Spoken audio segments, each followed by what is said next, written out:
तो पांचवें क्वेश्चन को देखेंगे। पांचवा क्वेश्चन कह रहा है कि एक व्यक्ति 1000 न्यूटन भार के एक पत्थर के ब्लॉक को क्षैतिज कंक्रीट के फर्श पर सरकाना चाहता है।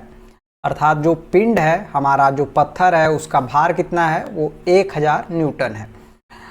वह ब्लॉक में एक रस्सी बांधता है और इसे क्षैतिज से 20 डिग्री के कोण पर ऊपर की ओर झुकी हुई दिशा में खींचता है। अर्थात जो क्षैतिज है, क्षैतिज से 20 डिग्री का कोण बनाते हुए वो रस्सी बंधा हुआ है जिसको खींच रहा है। तो हमें यहीं पे जो ये रस्सी है, इस रस्सी के खिंचाव के जो बल है, खींचने का जो बल यहाँ पे लगाएंगे रस्सी से संबंधित, उस बल को ही ज्ञात करना है। यदि घर्षण गुणांक जो है हमारा 0.6 दिया हुआ है, तो जो भी चीज़ें दी हुई हैं उसको हमने नोट किया और उसके बाद हम यहाँ पे चीज़ों को देखेंगे। तो सबसे पहले हम जब भी जो बल दिया हुआ हो रहेगा, हमें अगर कोई क्षैतिज से कोई एक कोण बना रहा है, तो जैसा कि हमने बताया कि उसका सबसे पहले हम वियोजन करेंगे। तो यहाँ पे जब हम वियोजन करेंगे तो वियोजन करने के लिए देखिए सबसे पहले हम क्या करेंगे कि क्षैतिज और ऊर्ध्वाधर वियोजन करेंगे। तो जिस तल के साथ जो कोण बना रहा होगा उस कोण के साथ हम कॉस थीटा लेंगे और जिसके साथ कोण नहीं बना रहा होगा उसके साथ हम साइन थीटा लेंगे। तो यहाँ पे जब हम वियोजन करेंगे तो ये जो होगा बल वो यहाँ पे आएगा P cos 20 डिग्री और यहाँ पे जो ऊर्ध्वाधर रूप में आएगा वो आएगा P sin 20 डिग्री। अब जब हमने वियोजन कर लिया तो अब हम संतुलन के बल नियम को अप्लाई करेंगे। सबसे पहला नियम जो है हमारा वो है कि सिग्मा Fy बराबर 0। तो जब हम y अक्ष के सापेक्ष देखेंगे तो y अक्ष के सापेक्ष हमारे पास कौन कौन से बल हैं, जैसा कि आपको चित्र में दिख रहा होगा।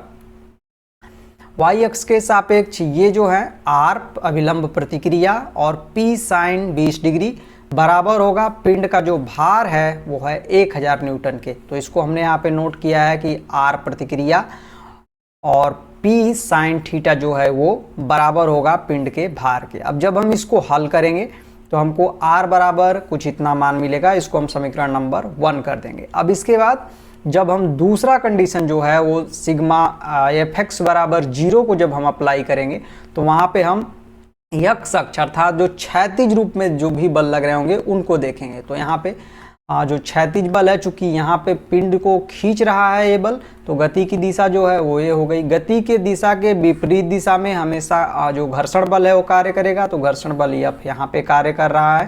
तो ये घर्षण बल F और इसके इधर जो बल है P cos 20 डिग्री है, तो इसको इसके बराबर करेंगे। तो F बराबर P cos 20 डिग्री होगा। तो इसको हमने यहाँ पे नोट किया और जो F है ये बराबर होता है म्यू आर के। तो यहाँ पे हमें चूंकि घर्षण गुणांक जो होता है वो म्यू होता है। घर्षण गुणांक हमें क्वेश्चन में दिया हुआ है 0.60, इसका मान रखेंगे 0.60 और बाकी जो r का मान है एज इट इज लिख देंगे। और यहाँ पे जो cos 20 का मान है वो हमने रखा, तो ये मान इतना आ गया टोटल। अब हम इसको हल करेंगे, इसका इसमें गुणा करेंगे, इसका इसमें गुणा करेंगे, इस तरीके से हमें ये मिलेगा 600 माइनस 0.205 P और ये जब गुणा करेंगे तो हमको इतना मिला हुआ है। अब इसके बाद ये वाला जो मान है, इस मान को हम इस साइड ले जाएंगे क्योंकि इसके साथ भी P है, इसके साथ भी P है। तो P वालों को हम एक साइड करेंगे, चूंकि हमें P ही निकालना है अर्थात जो लग रहा बल है उसी को ज्ञात करना है। तो हम P वाले को एक साइड करेंगे तो यहाँ पे ये जो माइनस का चिन्ह है इधर आएगा तो प्लस हो जाएगा। तो ये जुड़ करके 1.144 P आ जाएगा। तो और इधर जो ये 600 है ये अकेले रह जाएगा। अब जब ये जोड़ने के बाद मान आया, ये नीचे इसके बटा में चला जाएगा, चूंकि यहाँ पे इनटू में है इसलिए भाग में हो जाएगा। तो हमको मान मिलेगा 524.47 न्यूटन। हमारे पास जो बल है उसका मान हमको मिलेगा। तो ये हमारा जो आंसर हो गया 524.47 न्यूटन। हमें न्यूनतम बल जो हमें ज्ञात करना है वो हमें न्यूनतम बल यहाँ पे मिल गया। नेक्स्ट क्वेश्चन देखेंगे हम। नेक्स्ट क्वेश्चन है हमारा कि एक खुरदुरे क्षैतिज तल पर रखे हुए पिंड को स्थानांतरित करने के लिए समतल से 30 डिग्री पर झुके हुए 180 न्यूटन के खिंचाव बल की आवश्यकता होती है।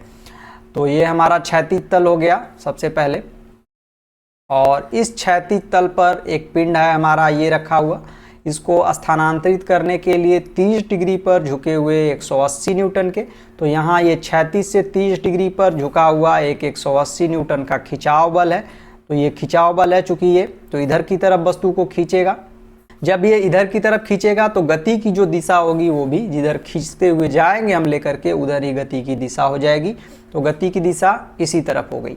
अब इसके बाद कह रहा है कि यह पाया गया है कि समतल से 30 डिग्री पर झुका हुआ 220 न्यूटन का धक्का बल पिंड को स्थानांतरित कर देता है। तो पिंड का भार तथा घर्षण गुणांक ज्ञात करिए।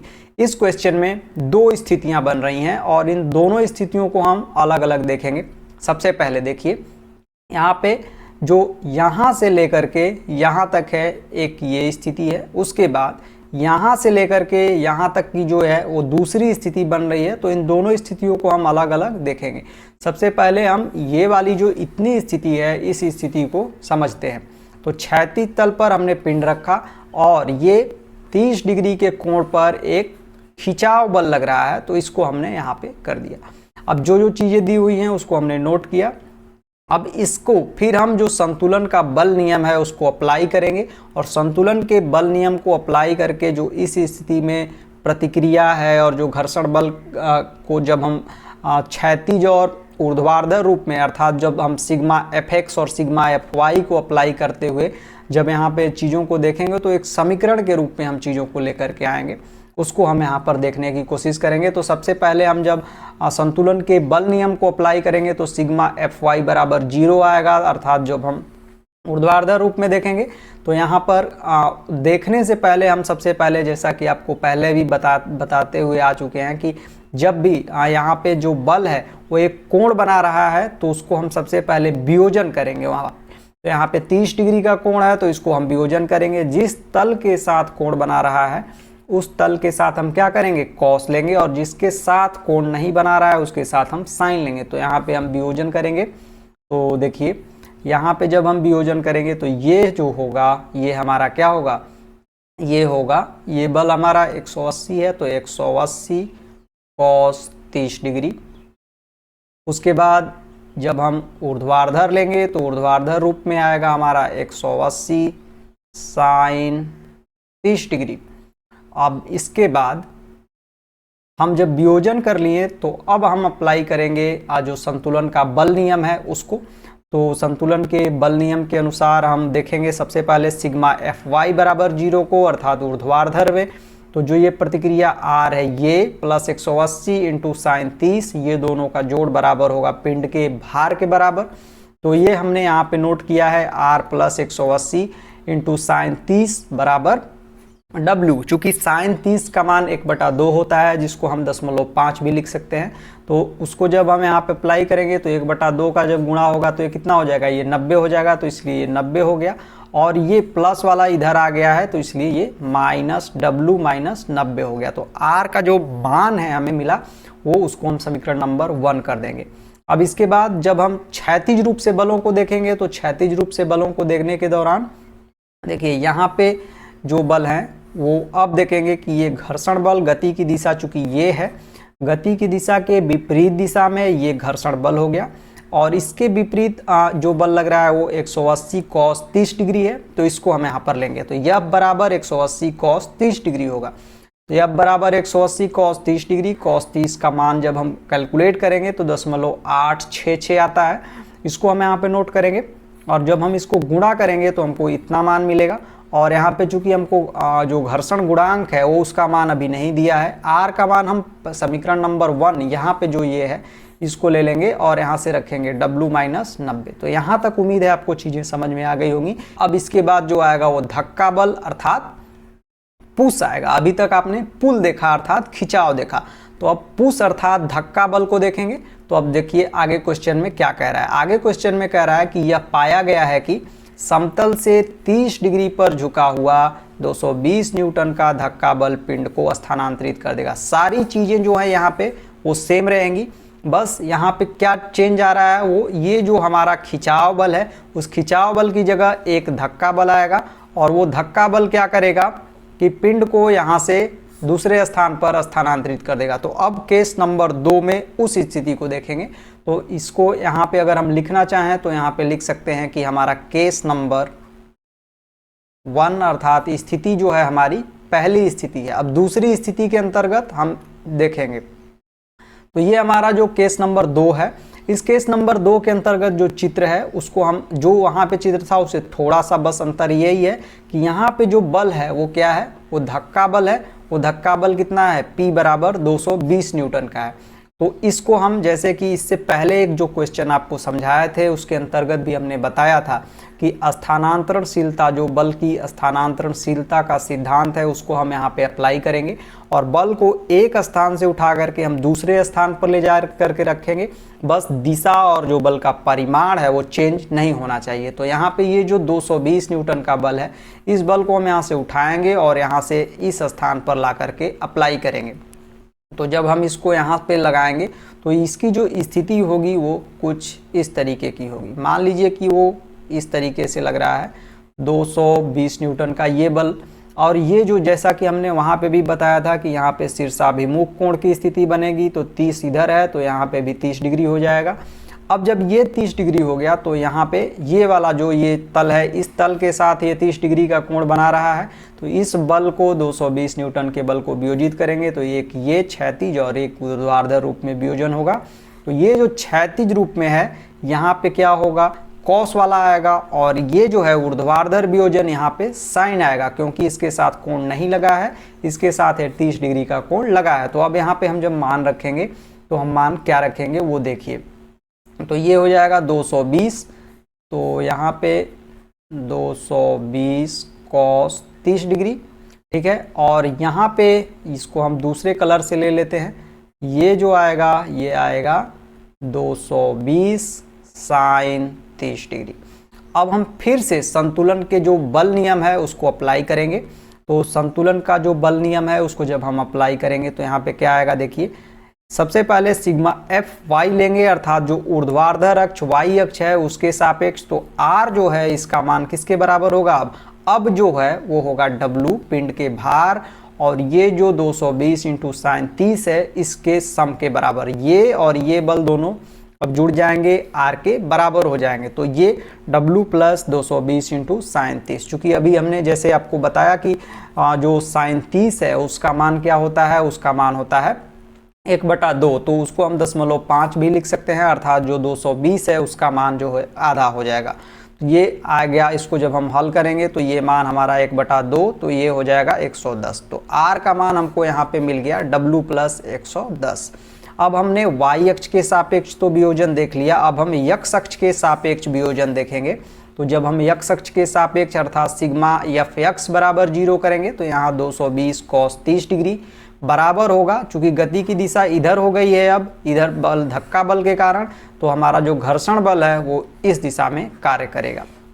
तो 220 इंटू कॉस 30 डिग्री जो है वो बराबर होगा यफ के। तो अब हम इसको देखेंगे सिग्मा एफ एक्स बराबर 0 के अंतर्गत। तो ये 220 इंटू कॉस 30 डिग्री बराबर हो गया हमारे घर्षण बल के। अब चूंकि हम जानते हैं कि घर्षण बल जो है वो होता है यफ बराबर होता है म्यू आर के। तो म्यू आर को हम यहाँ पे लिखेंगे, चूंकि हमें घर्षण गुणांक का मान नहीं पता है इस स्थिति में भी, तो उसको हम एज इट इज रहने देंगे। और आर का मान जो अभी हमने पिछले वाले केस में यहाँ से लिया था कि W प्लस 110, हम इससे पहले वाला केस नहीं लेंगे, चूंकि उसमें स्थितियाँ दूसरी थी, वहाँ पे जो बल है वो खिंचाव बल था या धक्का बल हम हल कर रहे हैं। तो ये वाला जो है उस मान को हम रखेंगे। तो इस मान को रखने के बाद और इधर जब 220 इंटू कॉस 30 को हल करेंगे तो ये हमको 190.525 मिलेगा। तो अब हम जब यहाँ पे हल करेंगे तो कुछ इस तरीके से हमारे पास एक समीकरण बन करके आ जाएगा। इसको हम समीकरण नंबर 4 नाम दे देंगे। अब देखिए ये समीकरण जो बना है इसी तरीके का समीकरण हमको मिला था जो पहला स्थिति था उसके अंतर्गत, उसको देखते हैं। देखिए यहाँ पे भी म्यू W माइनस 90 और इतना मिला था। चूंकि हमको यहाँ पे पिंड का भार निकालना है, देखिए क्वेश्चन में यहाँ पे पूछ रहा है कि पिंड का भार क्या है और घर्षण गुणांक क्या है। तो हमें पिंड का भार निकालना है, इसलिए हम क्या करेंगे कि यहाँ पे हमारे पास 2 अननोन है। इसको इक्वेशन जो हमने यहाँ पे समीकरण नंबर 2 बनाया हुआ है, यहाँ पे हमारे पास म्यू भी नहीं पता है हमको, और जो यहाँ पे डब्ल्यू है ये भी नहीं पता है। तो यहाँ पे हम म्यू को क्या करेंगे कि गायब करने की कोशिश करेंगे, और एक जो डब्ल्यू है उसको केवल रखेंगे एक अननोन। तो जब हमारे पास एक अज्ञात रहेगा तब हम डब्ल्यू का मान ज्ञात कर लेंगे, और फिर उसके बाद जो डब्ल्यू का मान आएगा उसको हम इस समीकरण में रख करके म्यू का मान निकालेंगे। कैसे करेंगे इसको देखते हैं।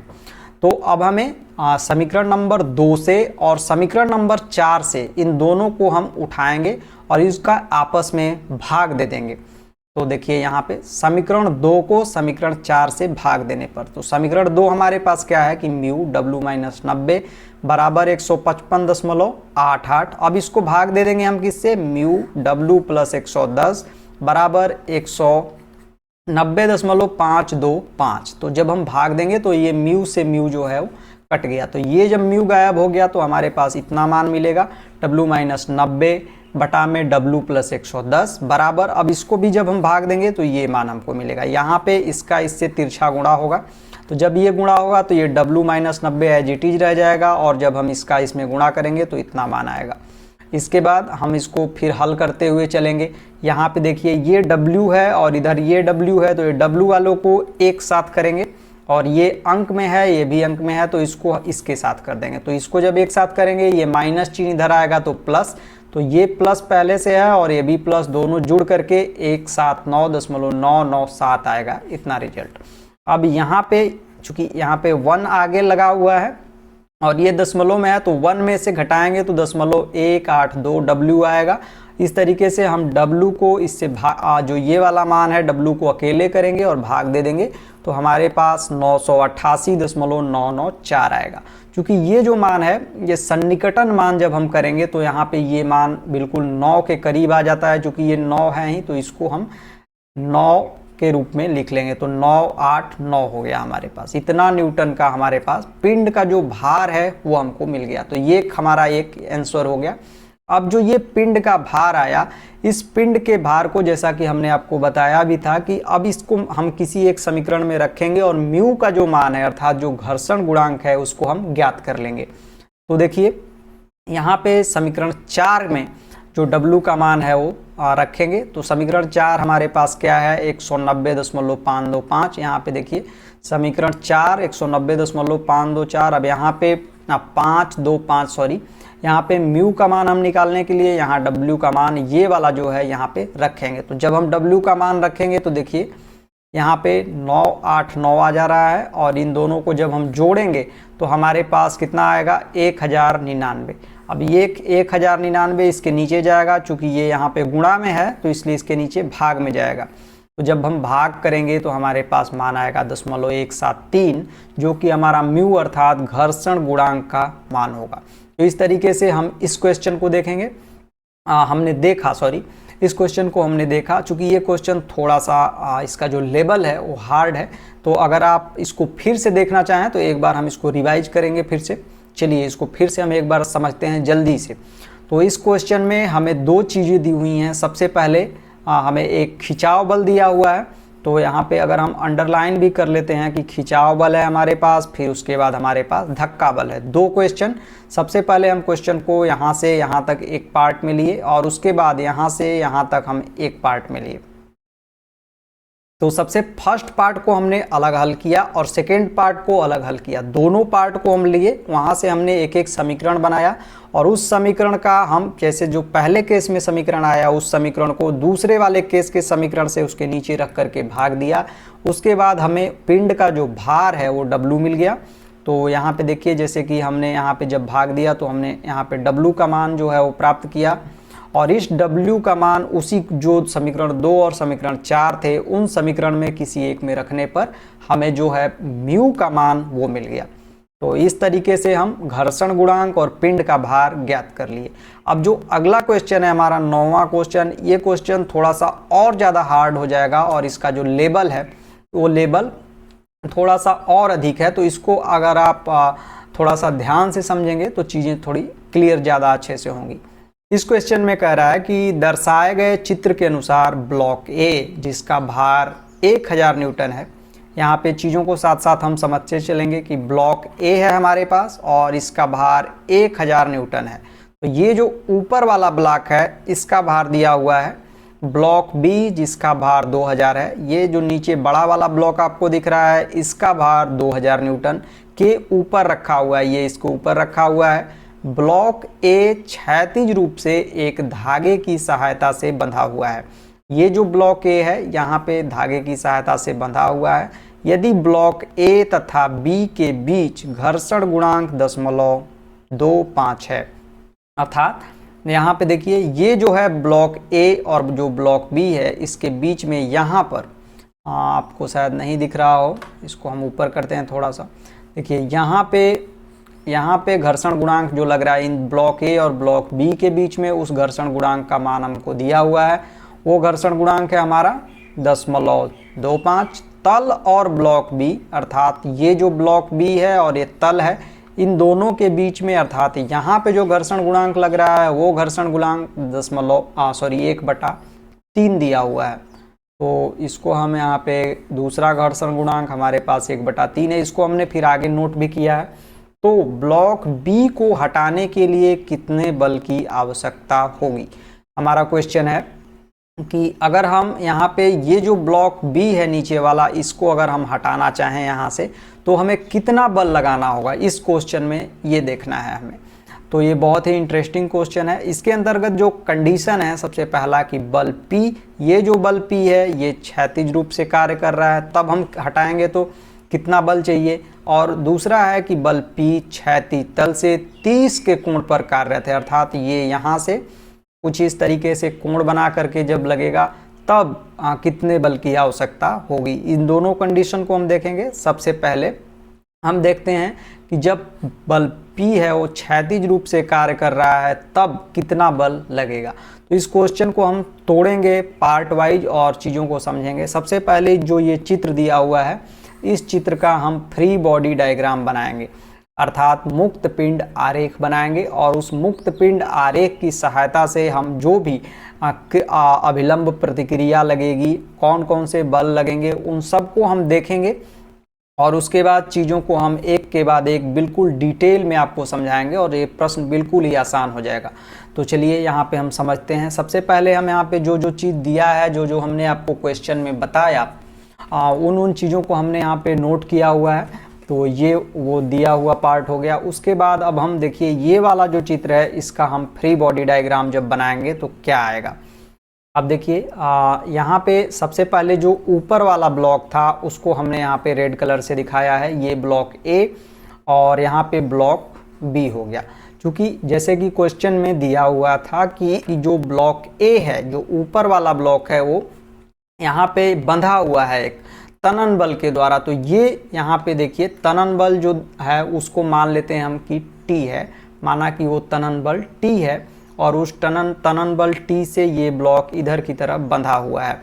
और उसके बाद ये जो पिंड का जो भार है वो दिया हुआ था हमको कितना, वो दिया हुआ था 1000। तो चूंकि भार जो है पिंड का उसके गुरुत्व केंद्र से नीचे की तरफ कार्य करता है तो ये हमारा W हो गया। ठीक है, अब देखिए चूंकि ये तनन बल इस पिंड को इधर की तरफ खींचे हुए है तो यहाँ इसके विपरीत जो प्रतिक्रिया लगेगी, जो इसके विपरीत घर्षण बल लगेगा वो यहाँ पे ये लगेगा।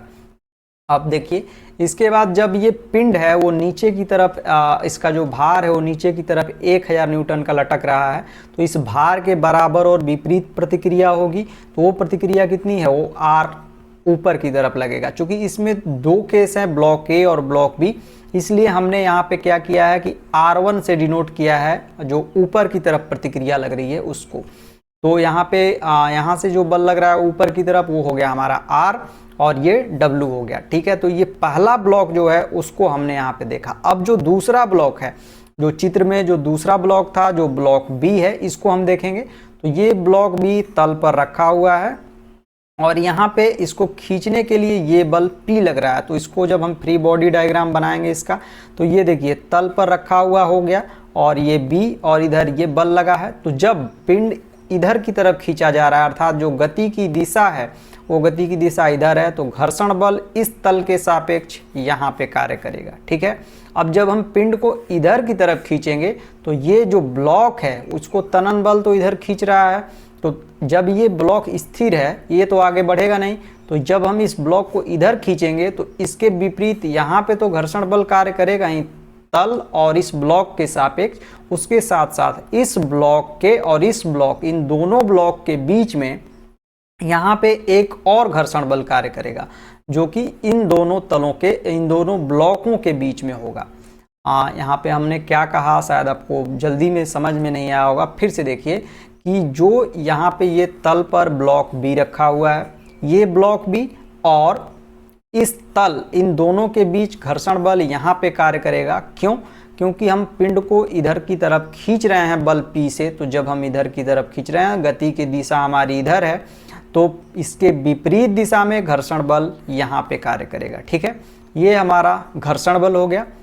पिंड इधर की तरफ खींच रहे हैं, घर्षण बल इधर, तो ये ब्लॉक A जो है वो इसके ऊपर रखा हुआ है और नीचे एक ब्लॉक है, तो जब हम इसको इधर की तरफ खींच रहे हैं और ये ऊपर तनन बल की सहायता से इधर टिका हुआ, इधर से ये जाएगा नहीं, तो इन दोनों ब्लॉकों के बीच में इधर जो घर्षण होगा वो यहाँ पे एक घर्षण उत्पन्न होगा इन दोनों ब्लॉक के बीच में। तो ये चीज़ें ध्यान में रखने लायक हैं।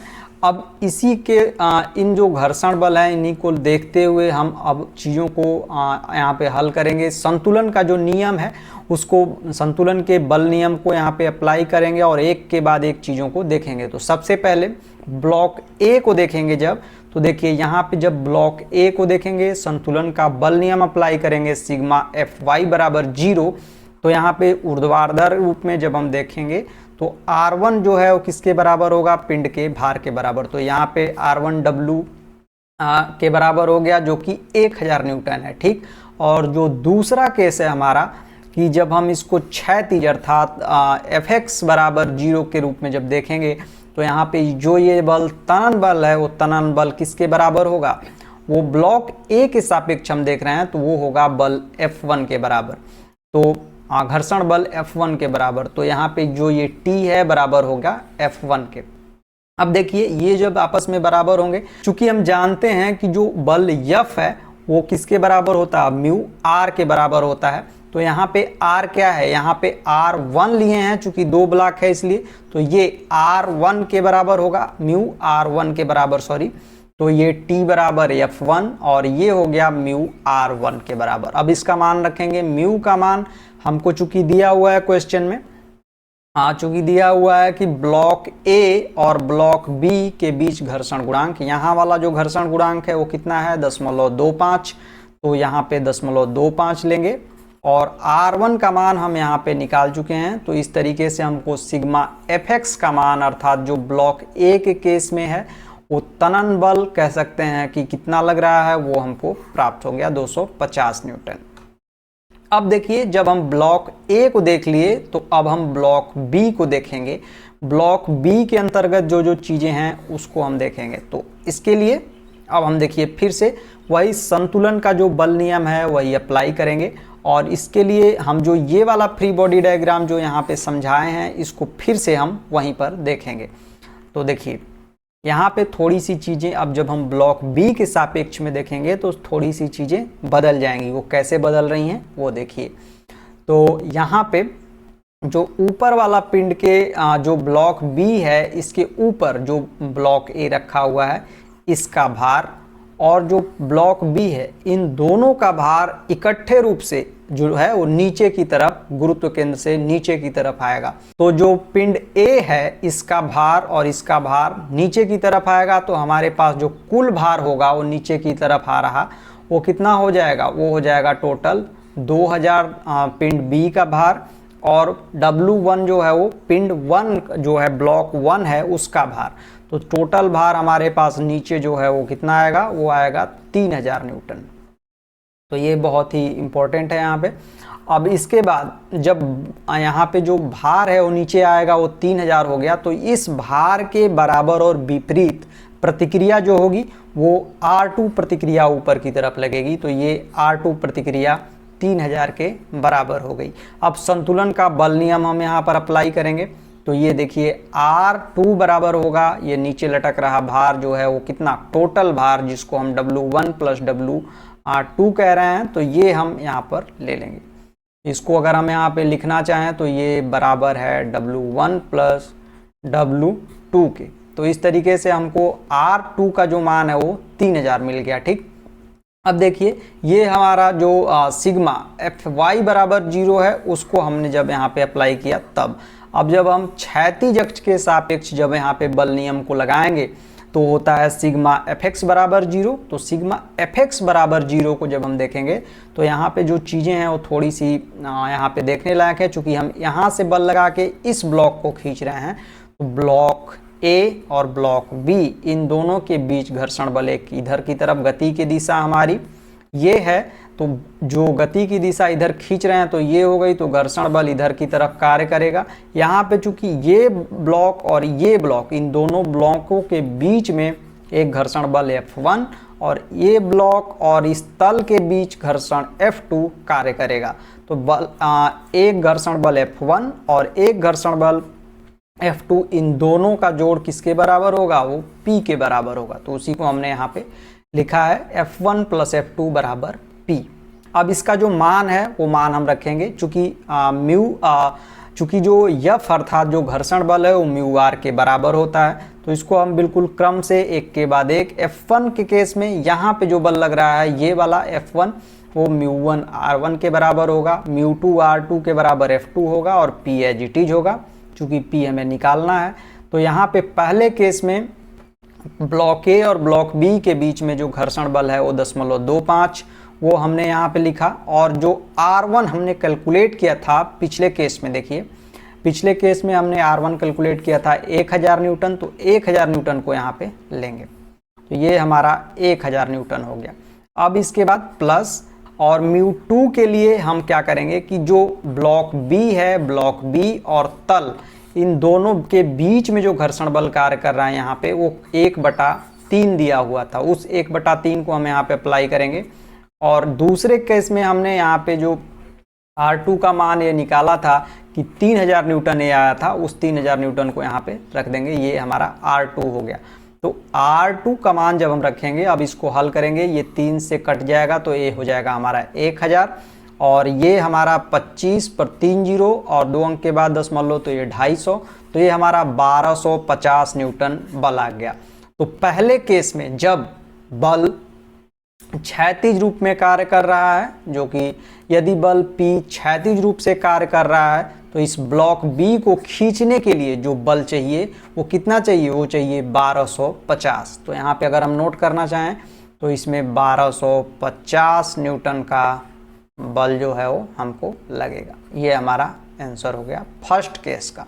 अब इसी तरीके से हम जब दूसरा कंडीशन है कि जब बल P क्षैतिज तल से 30 डिग्री के कोण पर कार्य करता है तब की स्थिति क्या होगी, उस स्थिति में कितना बल कार्य करेगा उसको देखेंगे। दूसरे कंडीशन के अंतर्गत जो बल P है वो क्षैतिज से 30 डिग्री के कोण पर कार्य कर रहा है। जब 30 डिग्री के कोण पर कार्य कर रहा है तो इसके अकॉर्डिंग हम फिर से जो चित्र है उसका फ्री बॉडी डायग्राम अर्थात मुक्त पिंड आरेख बनाएंगे और चीज़ों को देखेंगे। तो चलिए यहाँ पे हम फिर से चित्र बनाएंगे, और देखिए यहाँ पे जो ऊपर वाला ब्लॉक है ये ए ब्लॉक, और यहाँ पे तनन बल की सहायता से ये इधर लगा है, जैसे पहले केस में था वैसे ही, और यहाँ पे भी प्रतिक्रिया R1 ऊपर लगेगी जितना इसका भार है उसके बराबर और विपरीत दिशा में। और ये जो घर्षण बल है F1 यहाँ पे जो कार्य कर रहा है ये क्या हुआ, ये तनन बल इधर खींचने के कारण इस B के सापेक्ष में यहाँ पे कार्य कर रहा है। और सबसे यहाँ पे ये चीज़ें हमने आपको पिछले को इसका जो पार्ट 1 है उसके अंतर्गत समझा दिया है, तो थोड़ा सा हम यहाँ पे जल्दी में रहेंगे। और यहाँ पे जो दूसरा केस है कि ब्लॉक बी से लगा हुआ जो बल P है वो बल P यहाँ से 30 डिग्री के कोण पर कार्य कर रहा है। तो क्षैतिज से 30 डिग्री का कोण, तो हम अभी जैसे अगर हमारा सारा क्वेश्चन आप देखते आए होंगे, समझते आए होंगे, तो उसके अंतर्गत हमने बताया है कि जब भी कोई कोण बनता हुआ, किसी तल से कोई कोण बनाता हुआ कोई बल कार्य कर रहा है तो उसका हम क्या करेंगे, उसका हम वियोजन करेंगे। तो वियोजन करने के लिए यहाँ पे सबसे पहले क्षैतिज और ऊर्ध्वाधर जो वियोजन होता है उसको करेंगे। तो जिस तल से लगा हुआ कोण बन रहा है उसके सापेक्ष जब हम लेंगे तो वहाँ पे हम कॉस लेंगे, और उसके विपरीत वाले केस में हम साइन लेंगे। तो यहाँ पे इसके सापेक्ष जब हम वियोजन करेंगे तो ये हमारा होगा कॉस से लगा, कॉस आएगा इसमें। और जब ऊर्ध्वाधर रूप में लेंगे तो यहाँ पे कोण नहीं है इसलिए साइन थीटा को लेंगे यहाँ पे। तो हम यहाँ पे सबसे पहले वियोजन कर लेते हैं। तो ये देखिए यहाँ से जो बल आएगा वो बल हमारा होगा P, ये बल हमारा P, और ये कोण हमारा 30 डिग्री है तो cos 30 डिग्री, और इधर जब हम ये लेंगे तो ये हमारा होगा P sin 30 डिग्री। ठीक है, अब जब हम यहाँ पे कोण का वियोजन कर लिए तो अब हम ब्लॉक ए के लिए और जो ब्लॉक बी है इन दोनों के लिए हम बारी बारी से चीज़ों को कैलकुलेट करेंगे। तो ब्लॉक ए में जो भी चीज़ें होंगी वो जैसे हमने इससे पहला वाला क्वेश्चन जो इसका पहला पार्ट जो हमने देखा था एज इट इज जैसा वहाँ पे था वैसे ही यहाँ पे होगा, लेकिन फिर भी हम आपको समझाते हैं एक बार। यहाँ पे जो ब्लॉक ए है इस ब्लॉक ए की कंडीशन में जब हम संतुलन का बल नियम अप्लाई करेंगे और इसके अंतर्गत पहला केस सिग्मा एफ वाई बराबर 0 जब लेंगे अर्थात वाई अक्ष के सापेक्ष हम बलों को देखेंगे तो हमारे पास प्रतिक्रिया के बराबर जो बल है वो पिंड का भार अर्थात जो 1000 न्यूटन है वो होगा। तो R1 बराबर 1000 न्यूटन। और जब हम सिग्मा एफ एक्स बराबर 0 अर्थात यक्स अक्ष के सापेक्ष बलों को देखेंगे तब हम लेंगे जो ये तनन बल लग करके खींच रहा है ब्लॉक ए को, वो तनन बल बराबर होगा घर्षण बल F1 के। तो इस केस में T बराबर F1 और जो F1 है वो बराबर होता है म्यू R के। क्योंकि यहाँ पे F1 है इसलिए R1 लेंगे, और म्यू का मान हमें जो पहले केस में कि ब्लॉक ए के केस में ब्लॉक ए और बी के बीच में जो घर्षण गुणांक कार्य कर रहा है वो कितना है 0.25, तो हमें यहाँ पे 0.25 और पिंड R जो है वो यहाँ से ले लेंगे। तो इस तरीके से हमारे पास 250 न्यूटन का जो है वो बल ये टी तन बल इधर कार्य कर रहा है वो हमें मिल गया। अब हम ब्लॉक बी को लेंगे जो हम थोड़ा सा यहाँ पे इम्पोर्टेंट हो जाता है हमारे लिए, इसकी गणना करेंगे। तो इसको हम फिर से एक बार अलग से चित्र के रूप में लेकर के चलेंगे। चलिए देखते हैं। तो यहाँ पे जैसे कि अभी हमने इससे पहले चित्र में ही वियोजन को बता दिया था, चूँकि यहाँ पे फिर से हम आपको बता देते हैं जल्दी से कि ये जो क्षैतिज वियोजन होगा वो क्या होगा P cos 30 डिग्री, और ये जो वियोजन होगा वो कितना होगा, ये होगा P sin 30 डिग्री।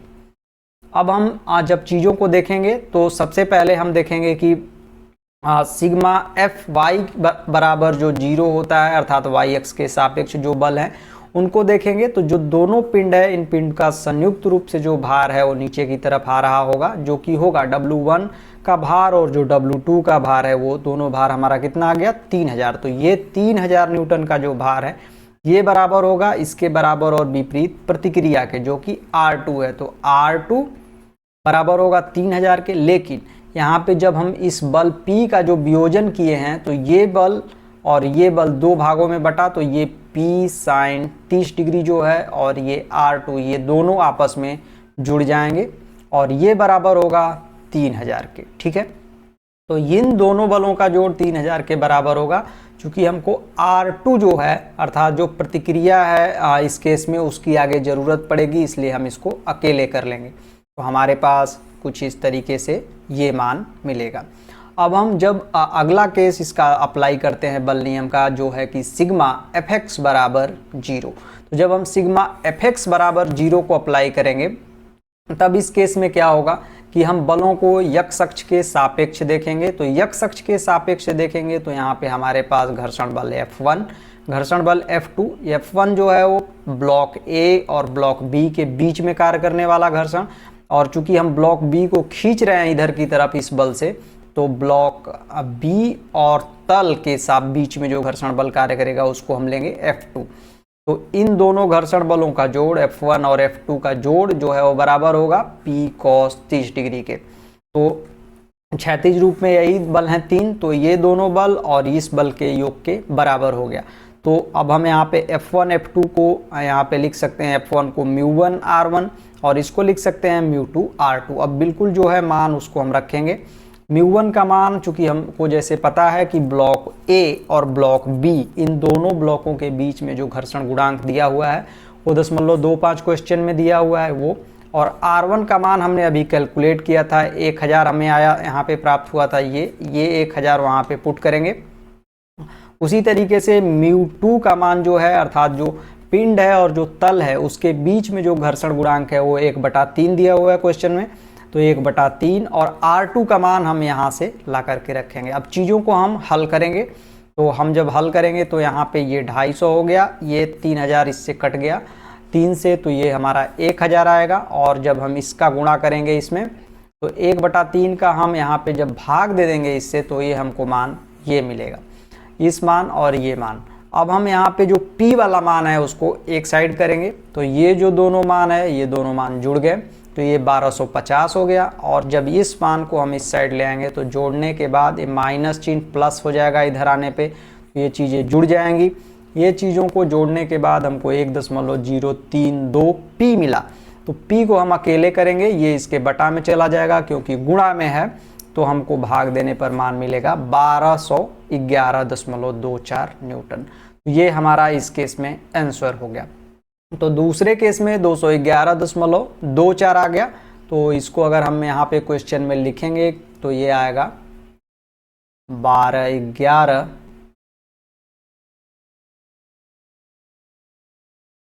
न्यूटन, ये हमारा आंसर हो गया।